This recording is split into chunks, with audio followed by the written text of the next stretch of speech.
mga bata makapunta sa Children's Church.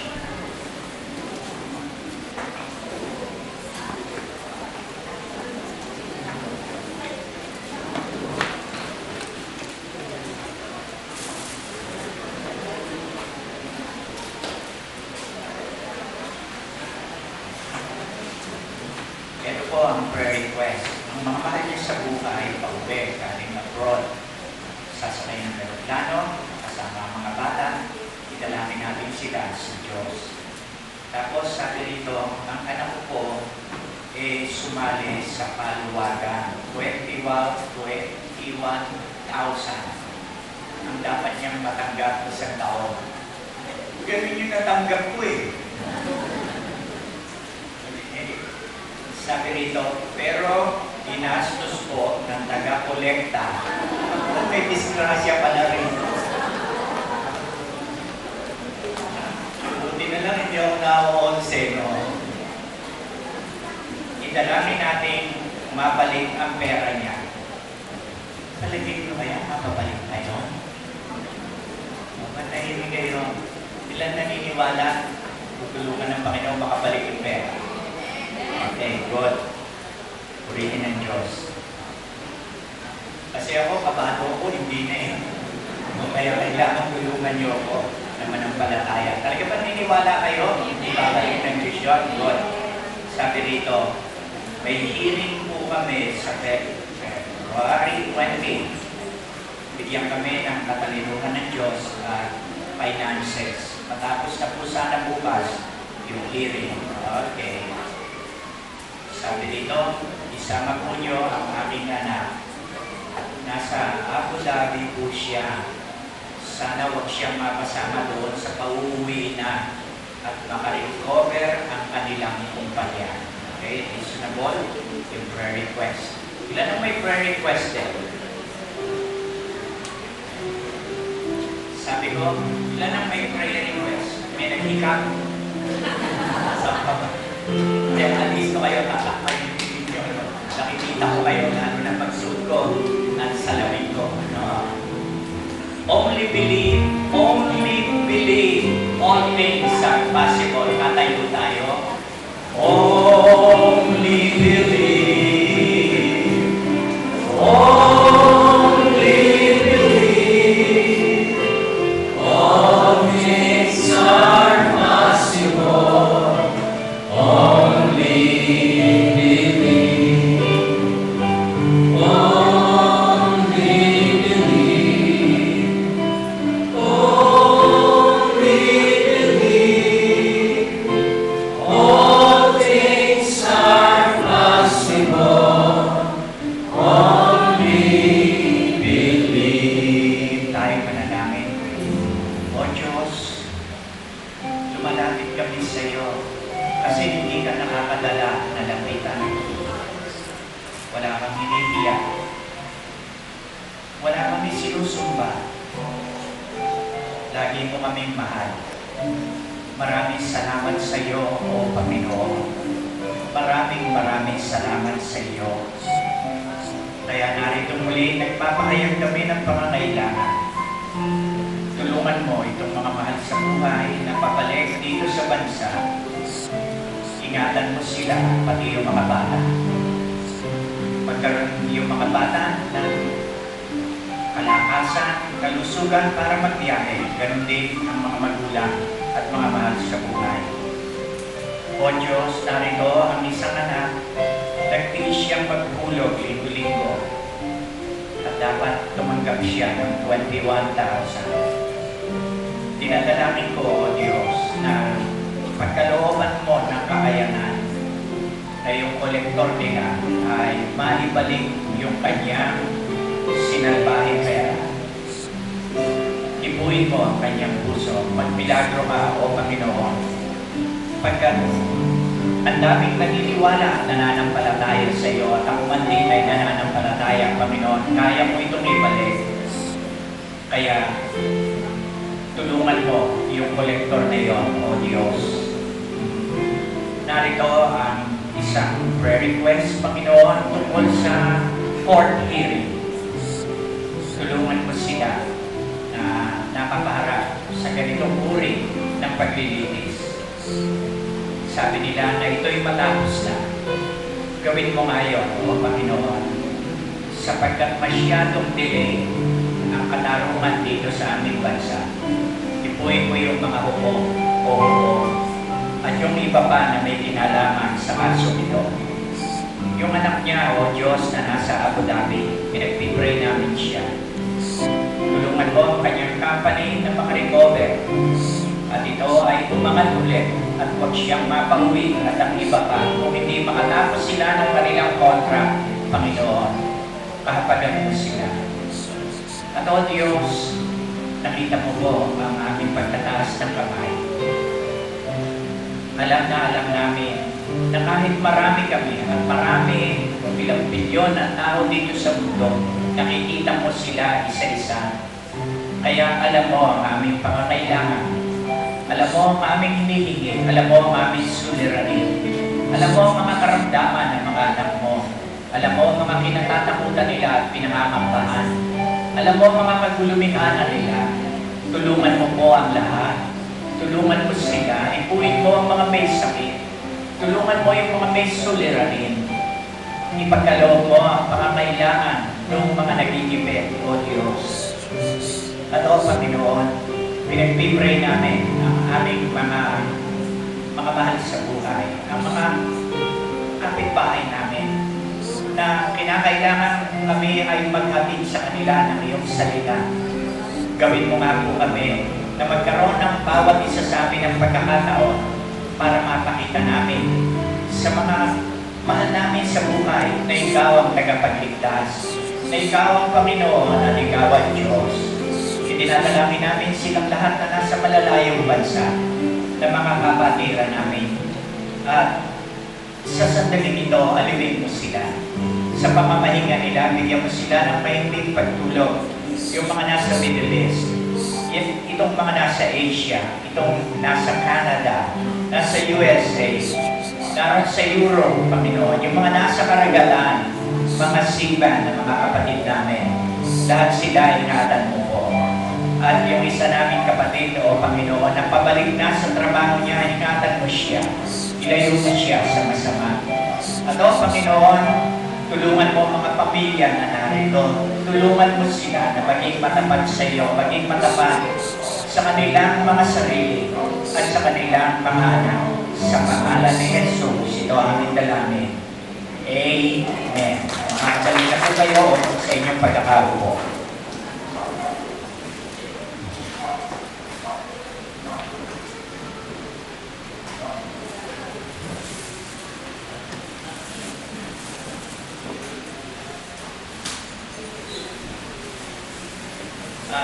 Ating tinitignan at pinag-aaralan, sinisikap natin makakawaan ang tungkol sa temptation.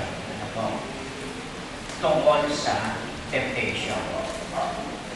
Ang karaniwang pakahulugan sa salitang temptation,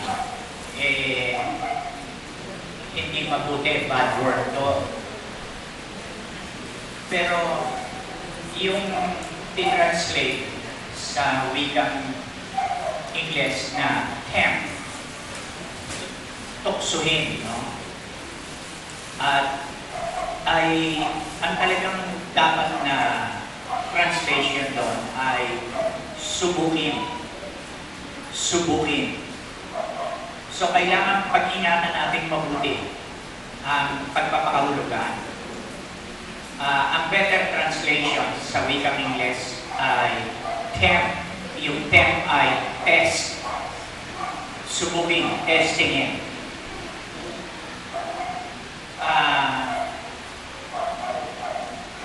Mababasa natin sa Bible, si Abraham ay tinukso ng Diyos.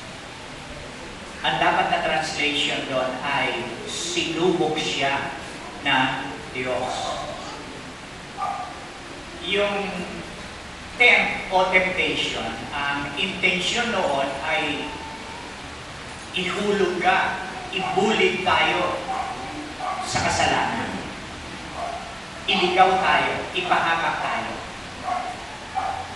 Pero yung pagsubok, yung subukin, walang intensyon yun na ihulog tayo sa masama. Ang intensyon ay i-test, subukin yung ating lakas, yung ating loyalty, yung ating pagtatapat, yung ating abilidad.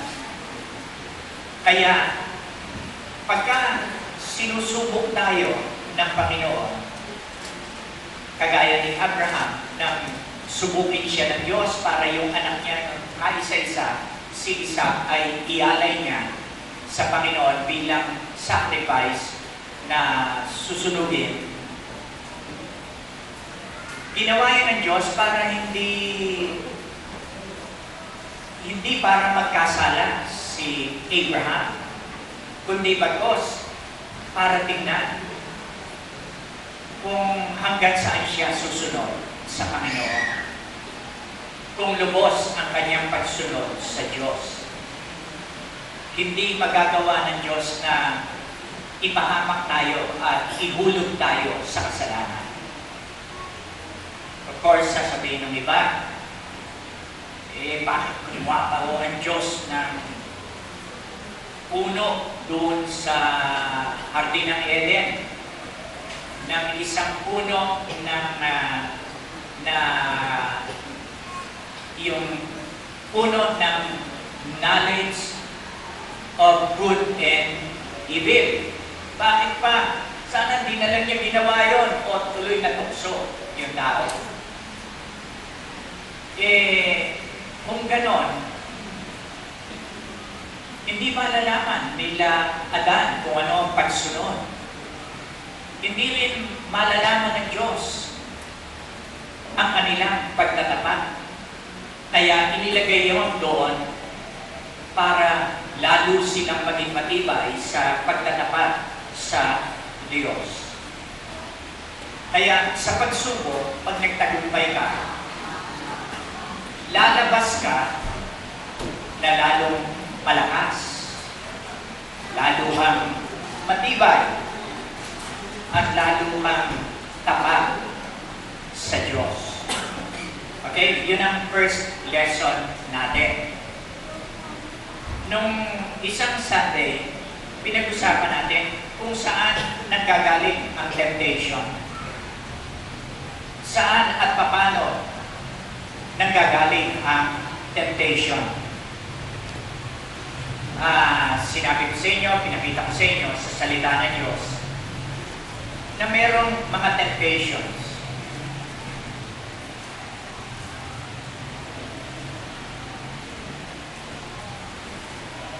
Yeah.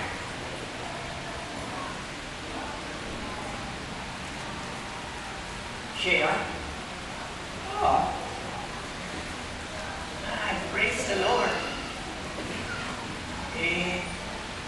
Yung batang yan ninervous ako nung makita ko yan na nasa hospital nilabas na siya dyan niya, labas ang lahat niya Nung pinakausap ko yan, hindi naman sumasagot, tutulo lang luha rito Si Irving ang pangalan mo, di ba? Tingnan mo ito, Irving na Irving, nagpapasaksak, no? Pero tingnan niyo, binuhay siya ng Diyos. Hallelujah!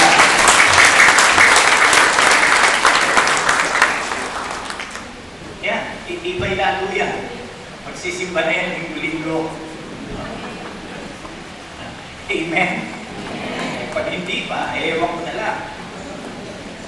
Okay, so saan nagkagaling ang mga pagsubok, ang temptation, ang test? May mga testing o pagsubok na nanggagaling sa labas, sa outside natin. Ano ibig sabihin nun? May mga tao na masama ang impluensya. Diba? Na pagka napasama ka ron, ay siya. Ano mangyayari? Oo, oo. Yun yung si Pedro. Tumro pa siya doon sa mga nagpapako sa krus kay Kristo. Doon siya lumagay. Umipalay siya sa mga kasamahan niya. May nakakilala sa kanya. Sabi sa kanya, hindi ba kasama ka niya nakapako sa krus? O anong ginawa niya?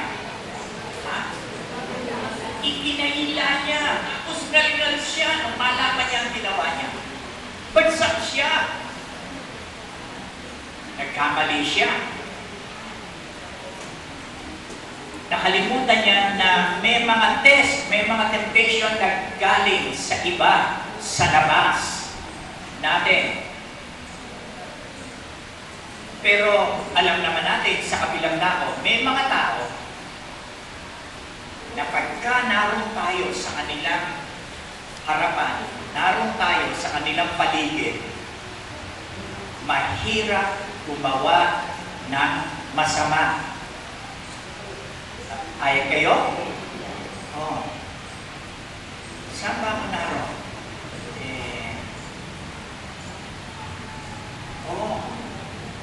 Saan ba ako naroon? Andun ako. Biglang, may nagmura. Yung bang murang P? Ha? Ba't alam nyo? Nagmura ng P. Tapos sabi niya, ay, Diyos ko, si Pastor. Ayun, nasa parlor ako, papagupit ako. May mga tao na pagka nandoon, yun, mahirap gumawa ng hindi marangal na bagay. Ikaw, ano ba? Ha? Pagka nandoon ka ba, madaling gumawa ng kalokohan? Ha? Ang tao? Kaya, tingnan nyo, naroon yung impluensya galing sa labas. Kaya mag-iingat tayo, lalo na mga kabataan. Mag-iingat tayo. At ewan ko ba, siguro nung linggo nahihirapan kayong maniwala sa akin.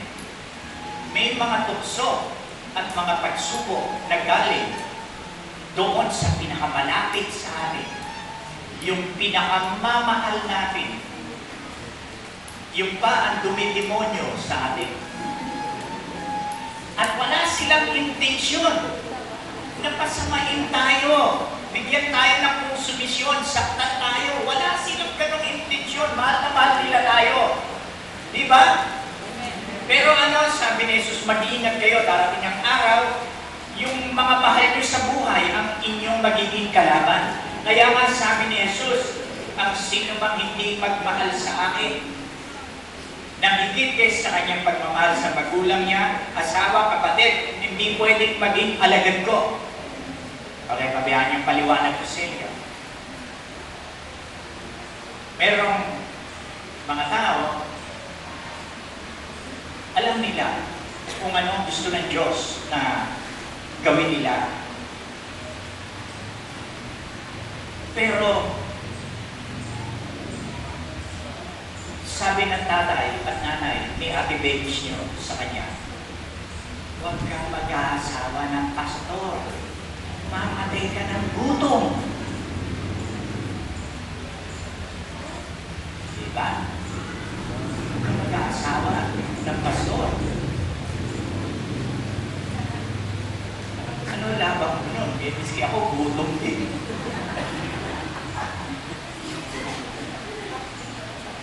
Ang bewang ko, 26. Pagkatapos ko mag-sermon, 25 na lang. Noon. Kaya sexy ako. Dami nahihingit sa bewang ko.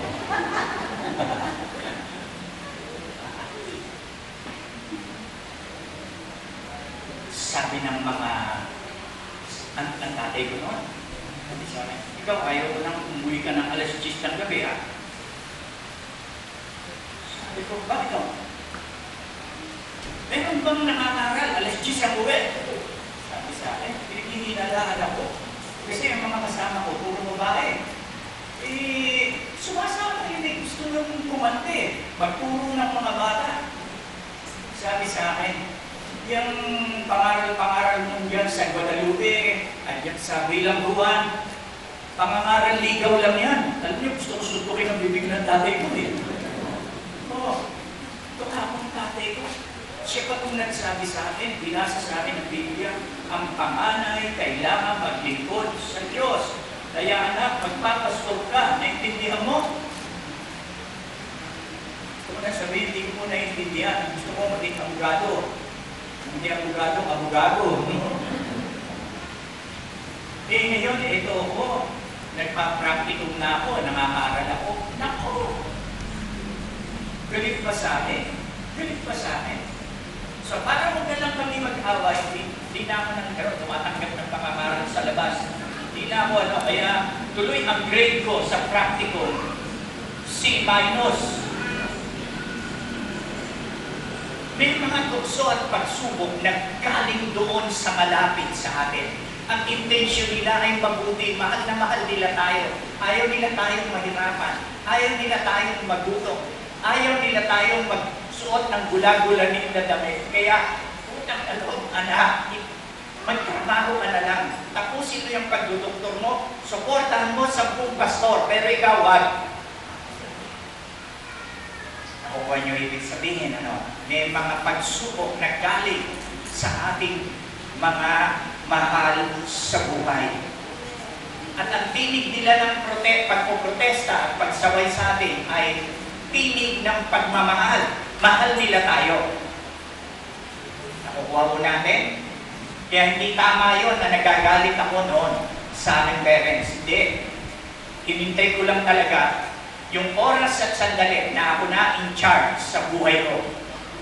Na wala na siyang magagawa. Pag-uwi ako noon sa aming bahay, tatanungin ako ng tatay ko, anong oras ka umuwi? Nung Biyernes, nung Sabado. Sabi ko, tay, mula ngayon, wala na tayong pakialam dyan. Ano po, wala na. Panalo na ako, naging matibay ako. Nakukuha ko nyo. Ngayon, ipagpapatuloy natin, saan magaling ang mga pagsubok at temptation? Eto siguro, magagalit kayo sa akin. Pero may mga temptation, may mga pagsubok, kahit masakit, na sabihin ko sa inyo, sasabihin ko, galing ito sa ating mga sarili. Itong mga tuksong ito, galing sa inyong sarili. Pero ang iba, binibintangan nyo ang demonyo, pero hindi. Hindi nyo merong negro, ang trabaho niya, mag-brush ng kabayo. Kaya nakita nyo yung mga kabayo ng Amerikano, pangarera, pagkakikintab, di ba? Baka akala nyo, sinasyapuhan nyo. Hindi. Binabrush yun ng binabrush. Eh, ito ngayon, itong isang kabayo, binabrush niya. Binabrush niya. Biglang bumahin yung kabayo. Puno siya ng, alam niyo na, ng kabayo. Laway ng kabayo. Itong negro, sinuntok yung kabayo. Sinuntok niya. Halos nabali tuhod ng kabayo sa lakas sununtok ng negro. Pagkatapos, ang ginawa niya, nung ma-realize niya, ginawa niya, niyapos niya yung kabayo. Sabi niya, you made me do it. Sabi niya, ikaw kasi, ginawa mong gawin ko yan. Hindi yung kabayo ang gumawang gawin niya yon. Siya tong may problema. At tukso ay galing sa kanya. Hindi niyo siguro. Pwede ba paliwanag niyo ba yan, Pastor? Ako, tinutokso ko sarili ko. Oo. Bakit ka mo? Kasi lahat tayo, sa ayaw natin sa gustong aminin, meron tayong mga weak points. Meron tayong mga kahinaan. Meron tayong mga karupukan. Walang umaamin, no? Puro Superman kayo, Puro Superwoman. Sige. Meron tayong mga kahinaan.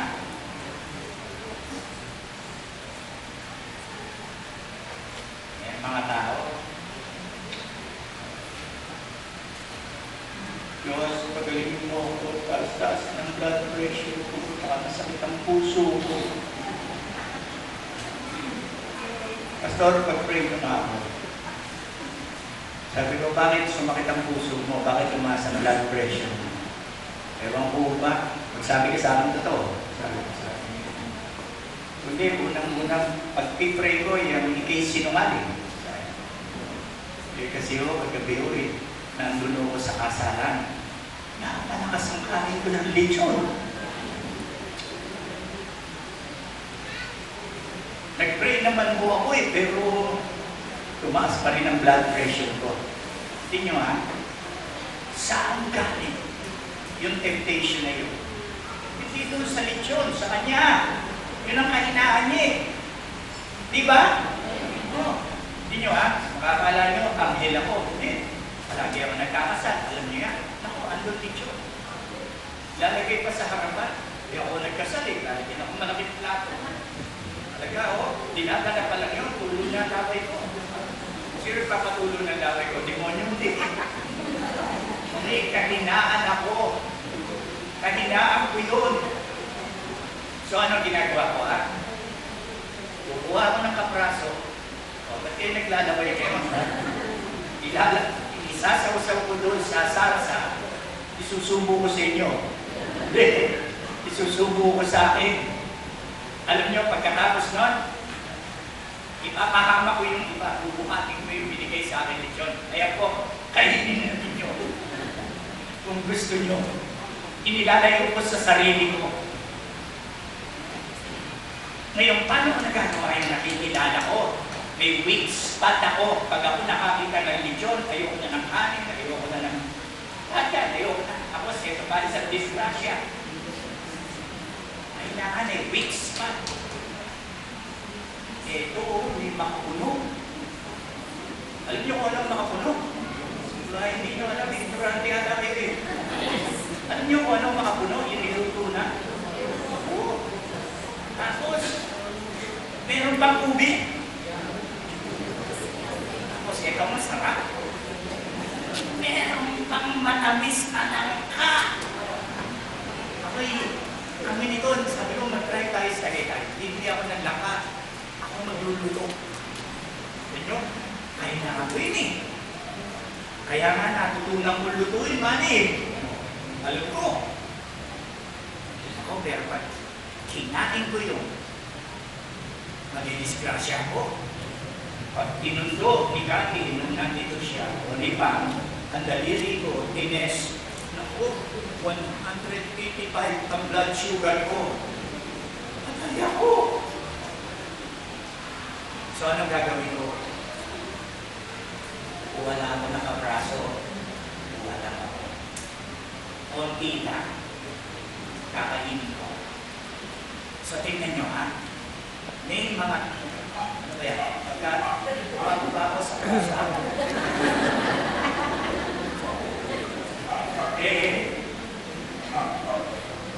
May mga tuksot. Ikaw ang may kasalanan. Ikaw nasa iyo yun eh. Hindi ayaw mo aminin yung iyong weak spot. Yung pang marupok. Yung parting marupok sa iyo. Kailangan alam yan. Yan yung point na vulnerable ka sa pisawikang Ingles. Kaya, tingnan po ninyo, magbasa tayo ng ilang talata sa Biblia. Sa Romans chapter 7. Alam ba niyo Biblia niyo?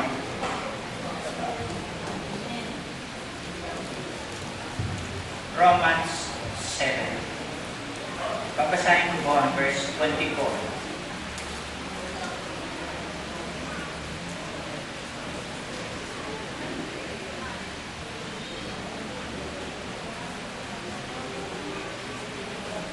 Bago yun, tignan nyo verse 19, 7:19. Sapagkat ang mabuti na aking ibig ay hindi ko ginagawa. Ngunit ang masama na hindi ko ibig ay siya kong ginagawa. Tingnan niya yan, Yan. Sinasabi ni Pablo yun, siya. Hindi niya sinasabi, datapwat Ang hindi ko ibig ay siyang pinagagawa sa amin ng dyablo. Hindi. Ang siya kong ginagawa. So, sumisigaw siya. Sabi niya, abang tao ako. Sino magliligtas sa akin sa katawan nitong kamatayan? Kita niyo? Sumisigaw siya. Paano kayo makakatakas dito? Ito, ang tukso galing sa akin. Tingnan niyo ha, meron pang isang talata. 1 Corinthians 10:12. 1 Corinthians 10:12.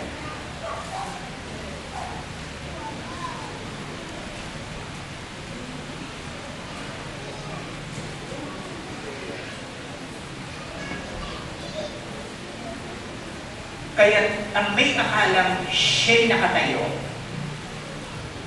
mag-ingat na baka mabuhat.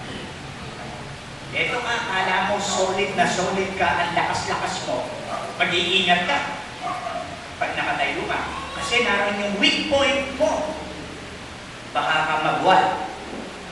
Kaya ano ang panalangin ni Haring David? Psalms 139 verse 23. Search me, O God. Suriin mo ako, saliksikin mo ako, O Diyos. Tingnan ha, Psalms 139:23.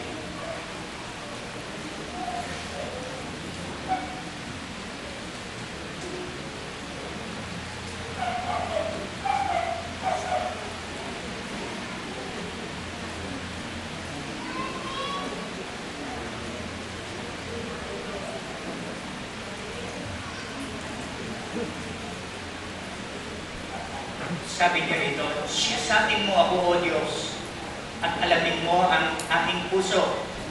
Subukin mo ako at alamin mo ang aking mga pag-iisip. At tingnan mo kung may anumang lakad ng kasamaan sa akin. At patnubayan mo ako sa daang walang hanggan. Palagay ko, para tayong magtagumpay sa ating mga sarili, araw-araw dapat ipag-pray natin ito. Amen? Isama natin ito sa panalangin. So, tingin nyo ha, natatandaan ko, minsan, nasa California ako, o sa San Diego, sabi ko doon sa mga miyembro, Pastor, sabi sa akin, saan nyo gustong pumunta ngayon? Sabi ko, sa beach. Punta tayo sa beach. Gusto kong matimplahan yung tubig ng dagat, no, sa doon, sa Amerika. Kasi dito sa atin, sarap mainit. So, dinala ako sa beach. Yung naroon na kami, ang kasama ko, puro may edad, gano'n, yung mga anak o mga apo, naiwan yung driver. Sabi ko, Brad, hindi ko. Ayaw parang mag-ilo. Sama na yung sa akin, parang may kasama ako. Mas huwag na, dito na lang ako. Matutulog ako. Sabi ko, hindi, kahit na nating oras, kasi bumalik ka na lang, balik tayo, matulog tayo pa rin dyan. Ayaw, ay sumama. Nung akipilit ko, binulungan ako. Pastor, hindi na ayaw kong sumama. Kasi yung nakita ko yung mga babae yan na nakabikini. Naku, kung mga 1 linggo lang, hindi mawawala sa isip yan. Pagkawa ko nag-pray, yun na nakikita ko. Pagka nakakaling gano'n. Tapos nakikita ko anak ko, ang asawa ko.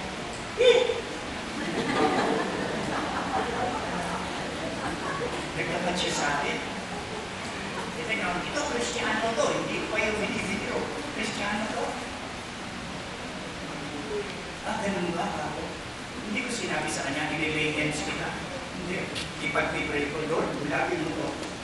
Hindi. Ay ko, sige, Brad, ka na. Punta ako ron. Kaya doon na ako. Punta ko lang, nakapigil. Itong mga kasama ko mga babae, nakita ko, nakatingin sa akin, pinagtatawanan ako ng pinagtatawanan.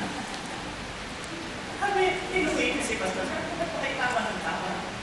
Pastor, bakit ganyan kayo? Pagkadami-dami sexy, ang tinitingnan nyo yung kataba-taba. Yung bang kahit limang lalaki, hindi mayayapos na gano'n. Ang lalaki. Parang mga balyena. Nakakita na kayo na gano'n sa beach. Ha?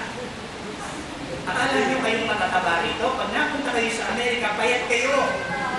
Oo. Ang lalaki. So, matuwa ko. Tinitignan ko yun. Sabi sa akin. Ito naman kasama ko. Ang weak spot niya, ayaw niyang tumingin doon sa mga nakabikini yun. Kasi, na nga, alam niyo na, yun ang kanyang weak spot. Kilala niya, alam niya. Lumalayo siya. Amen? Ang puro niyo. Isang beses, sabi ko sa isang kabataan, sabi ko, Brad, sumama ka sa kami. Sabi ko, pagkakataon na doon siguro, meron na siyang mga 4-5 taon na umate dito sa atin. Sabi ko, sumama ka sa kami. Sabi, hindi mo pwede, ayoko. Sabi ko, bakit? Wala kang pera? Susubukan ko ka kung tignan. Ako magbabayad ng halaga. Gusto ko siyang mag-develop, sumama sa campers. Pilit ako ng pilit. Bandang ulit, sabi sa akin, ditong kabataan ito, Pastor, may sasabihin ako sa inyo. Hindi mo problema ang pera, may pera ako. Pero ayaw ko sumama. Bakit po? Kasi po, yung isang leader sa sige, crush ko yun. Para akong pinilabutan. Yung lalaki ito, crush niya yun. At saka ako, Pastor, hindi mo ba sa matutulog ako kasama ng mga lalaki? Hindi ko sigurado sa sarili ko, Pastor. Kaya ayoko sumama. Okay? Nagiging very, na ako sa inyo, no? Detail. Pero tingnan nyo, nagpapatunay ito na may weak point siya. Ayaw niyang mapagsamantalaan siya ng weak point na yun. Kaya umaalis siya, lumalayo siya. So may mga tukso, may mga pagsubok galing yan sa ating sarili. Kaya bantayan natin mabuti ang ating sarili. Kamukha ni Pablo, sabi niya, ipinasasakot niya ang lahat sa Panginoong Jesucristo. Merong tayong naging miyembro, accountant siya. Bukod sa accountant, lawyer pa siya. Gusto ko siya maging treasurer.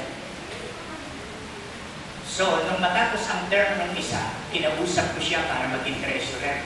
Nako, ang gitanggi siya, ayaw niya. Pero siya nag-o-audit ng books. O baka siya audit sa Tagalog? Yun nga, siya nag-o-audit. Ha? Siya ano? Double check. Ano yung double check sa Tagalog? Okay. Siya nag-auditor. Siya nag-audit. Pero ayaw niya maging treasurer. Alam niyo, sabi niya sa akin, nung magipit ko na siya, pinipilit ko, sabi, alam niyo, Pastor, hindi ko pa sigurado sa sarili ko eh. Na-involve na ako sa pera. Kahinaan ko yan eh. Kung minsan, hindi ko mapagsino, o mapagwari, kung pera ko o hindi ko pera, basta ginagastos ko, so ayoko, Pastor, baka mahulog mo ako. Gusto kong palakpakan yung tao yun, di ba? Di ba? Alam niya ang kanyang weak point. Kaya, tingnan niyo mabuti sa sarili niyo. May mga tukso na galing mismo sa sarili natin. Okay, isa pa. Okay, may mga tukso na galing sa ating sarili, kahinaan ng ating sarili, kahinaan ng ating pagkatao. Pero meron ding mga tukso at pagsubok, hindi lang na galing sa ating kahinaan, kung hindi galing sa ating strongest point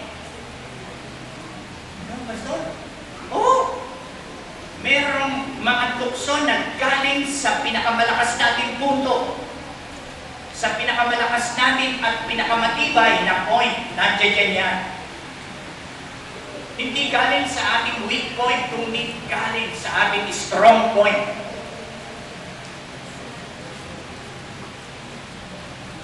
Tingnan nyo may mga istorya sa kasaysayan na bumagsak ang isang kaharian o ang isang palasyo o ang isang kastilyo hindi dahil meron silang mahina na lugar o point.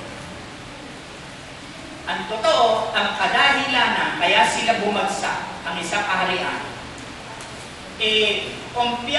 kumpiyansa sila, strong sila doon sa lugar na yun.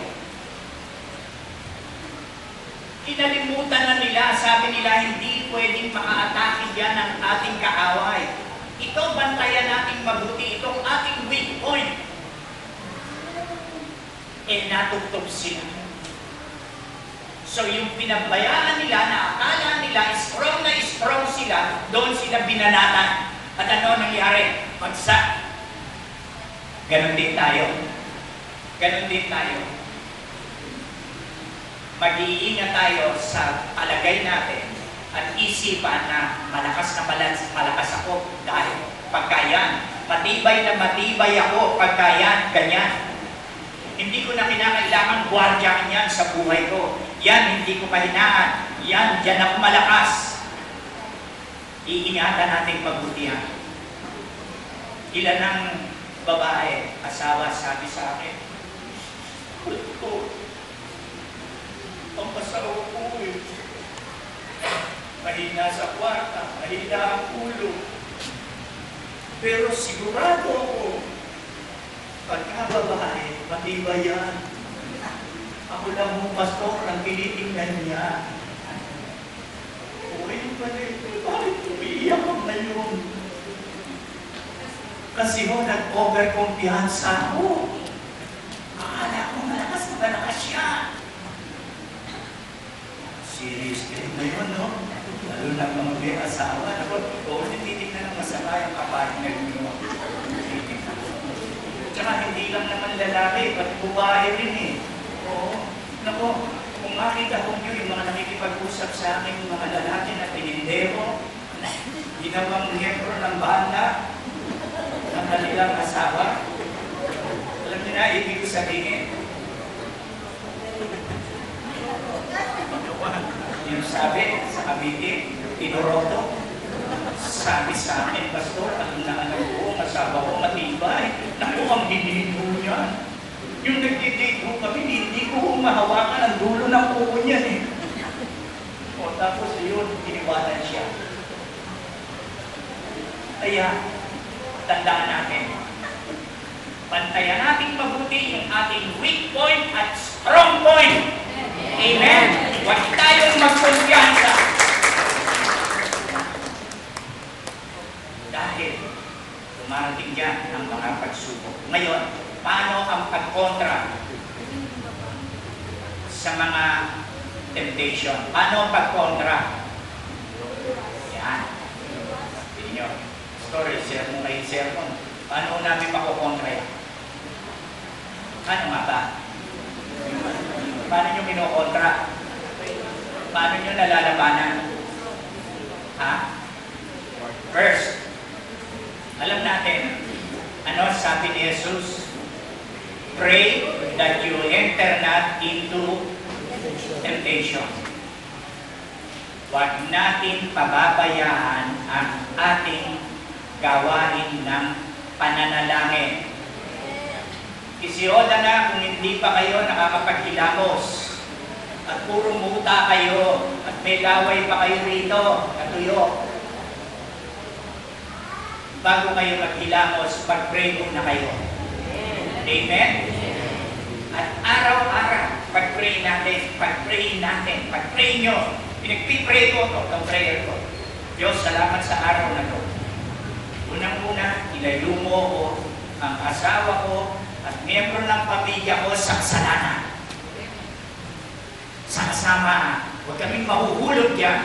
Yun ang number one ay pag-pray natin. Iba sa inyo, Lord, bigyan mo ako pambili ng ulam, pambili ng ano. Ano eh.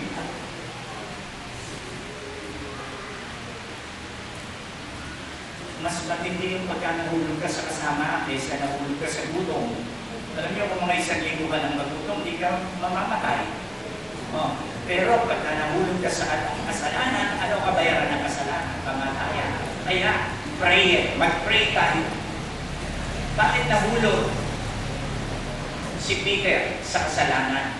Kasi nung nag-prayer meeting sila ni Jesus, tulog siya. Kahapon, nag-preach ako kay ganda-ganda. Makita-kita ko naman yung isang assistant pastor dito. Labas na yung atang sa ako. Nakatingala dyan. Nakakatutulog. Sabi ko sa katabi. Isingin niya. Isingin niyo. Inigising, hindi magising. Salapit na ako. Dahil teritoryo natin ito eh. Sasampalin ko. Sasampalin ko ganyan. Sasabihin ko, ay may langaw. Nagising siya. Tandaan natin, kung makatulog man tayo, pagkagising natin, pray ulit. Amen? Pray para huwag kang mahulog sa pagsubok. Ano ba ang diferensya? Ito si Pablo, sumisigaw siya, sino ang magliligtas sa akin? Dito sa sarili ko, na gusto kong gawin yung mabuti, yun ang hindi ko nagagawa. Yung masama na ayaw kong gawin, yun pa nagagawa ko. Ano ang makakaligtas dito? Alam niyo, conclusion niya, sabi niya, salamat sa Diyos, kay Kristo Jesus may tagumpay ako. So, ang depensa natin ay si Jesus. Sabi ni Paul, I can do all things through Christ who strengtheneth me. The Lord is the strength of my life. Kung tayo'y bumagsak sa pagsubok, siya pa rin ang kalakasan ng buhay natin para bumangon ulit tayo at huwag tayong sumadsad ng tuloy-tuluyan sa kasamaan. Tandaan natin yun. Kaya ang depensa natin ay si Jesus. Bakit? Kasi ang sabi sa atin ng Bible, He was tempted in all points. Tinukso siya sa lahat ng bagay at paraan, pero hindi siya nagkasala. Kaya alam ni Jesus, sumaklolo sa atin sa panahon ng pagsubok, tutulungan niya tayo. Agad-agad, pagka dinidemonyo kayo, tinutokso kayo, inag-alalahanin niyo ang Panginoon. Amen? At tumindi kayo ng tulong sa Kanya. Tumawag kayo sa Kanya. At tutulungan niya tayo. Yun, maigagaranti ako sa iyo. Kasi, wala si Jesus itinataboy. Pag lumalapit sa Kanya, tayo lumukuha tayo ng dalangin. O Diyos, pagpalain mo ang aming pinag-usapan na ngayong umaga o tanghalin ito. Dito sa mundo nito, kabi-kabila ang mga temptation. Pero sa tulong mo at kapangyarihan mo, meron kaming tagumpay. Meron kaming katagumpayan. Kaya, O Diyos, salamat sa bigay mo sa aming lakas. Pero higit sa lahat, salamat sa lakas mo na available para sa amin. Ikaw ang nagpipresenta na ikaw ang kalakasan ng buhay namin. Tulungan mo kami tanggapin ito, Panginoon. Ito ang aming dalangin. Sa pangalan ni Jesus. Amen. Amen. Ulitin natin, turn your eyes upon Jesus. Mag-prepare na ang ating ushers. Turn your eyes upon Jesus.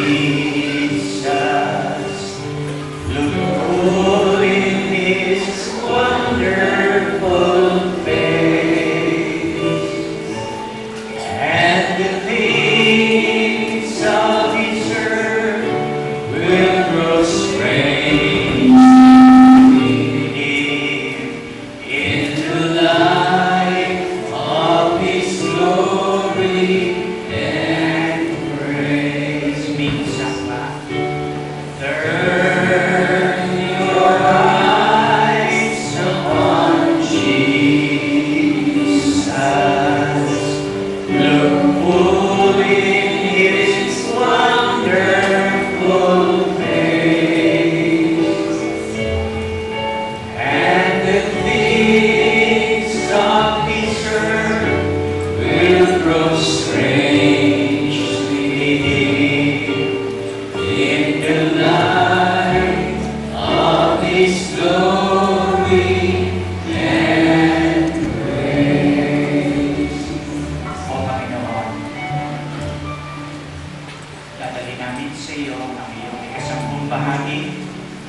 kasama ang aming mga handog.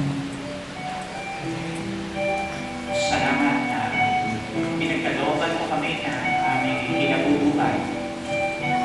Hindi kami natutulog sa kaya o nagtubungkal ng basurahan para makakain. Salamat po sapagkat natagpuan ka namin na ikaw ang aming pastor at hindi kami mangangailangan. Tinadala mo kami at pinadalaan sa sariwang pastulan at ang aming mga saro ay nag-uumapaw. Salamat dahil doon. O Diyos, pagpalain mo po yung mga anak mo na nangangailangan, nahihirapan, at ngayon walang trabaho, magkaroon nawa sila ng trabaho. Sa pangalan ni Jesus. Amen.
Kaya pagdaan niyo po, please bumili po kayo para maubos naman yung tinda ng mga CAs natin.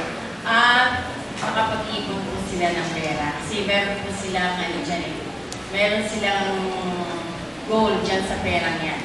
Kaya bilhin niyo po yung mga candies nila. Kung ayaw niyo po kainin, pamigay niyo. Pero bilhin niyo. Thank you.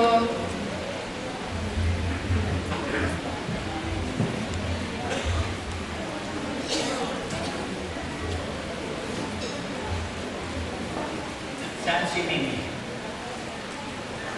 Mimi, saan ka? Tayo ka nga, Mimi. Nakatayo ka na ba? Ayun, si Mimi. Alam niyo kung bakit natin siya pinatayo? Nakapasa siya sa board exam para sa nurse. Very good, Mimi. Praise the Lord. Purihin ng Diyos. Sabi niya, tinugon ng Diyos ang aming panalangin at ang inyong panalangin. Sabi niya na magpatuloy ang blessing ng Diyos sa buhay niya at maging successful siya ang tao. Ano po? Okay, Mimi, huwag ka muna mag-aasawa, ha? Hindi ka. Okay. Nakita po niyo to? Mga sino may nag-iipon dito? Si Vicky, ang aming apo. Vicky, kaya mo magbuhat nito? Okay. Inulog niya dyan yung kanya, natidelay siya sa lola niya.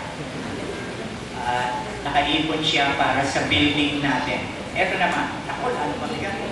Ha? Si Nicky rin? Nick, dalawa? Wow, you got 2 of them, ha? Great. Salamat sa Diyos. At maka-encourage din ito hindi lang sa mga adult, kundi sa mga bata. Kaya natin mag-iipon para makumpleto ito. Alam ko, meron na naman hindi dadalo. Sasabihin, pagka yan si Pastor, nanginig ng kwarta, ayoko nang dumalo dyan. Eh, diwa. Diwa. Ikaw din. Babalik ka rin. At baka mamaya, sabihin ko sa iyo, ayoko nang bumalik ka. Okay. So, salamat sa Diyos sa mga bata.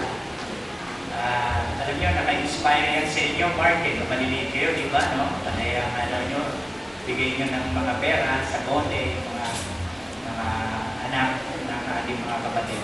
So, salamat sa Diyos. Nakalimutan mo ba ako?